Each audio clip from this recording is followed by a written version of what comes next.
Hey there, welcome to the 33rd episode of the Daily Shed, and today I'm going to do something that was suggested by David Stott, so thank you very much, Dave, for that. It's a combination of some things I've shown you before, but all played together it makes for a really nice comparison, and I think will really help open up the fingerboard to you. So it's a major scale, and I'll just do a one-octave major scale.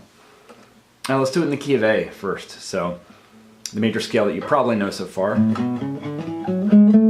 Just that same sort of box position there, and then do it 2 notes per string.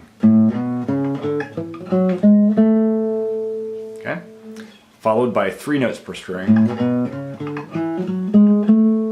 then followed by 4 notes per string. I'll play those all in order once more. So standard position, you may know. And, two notes per string, 3 notes per string, and 4 notes per string. And playing them together like that will really show you how the notes connect, because obviously they're all the same notes played in the same order, just on different strings. So I think it'll help connect things together for you. Let me do it also in the key of C. It also will help to do this in different keys to start to see how the different keys relate to each other and where they lie on the fingerboard. So I'll do it in the key of C, again starting with the regular 1-octave position, then 2 notes, then 3 notes, then 4 notes. Let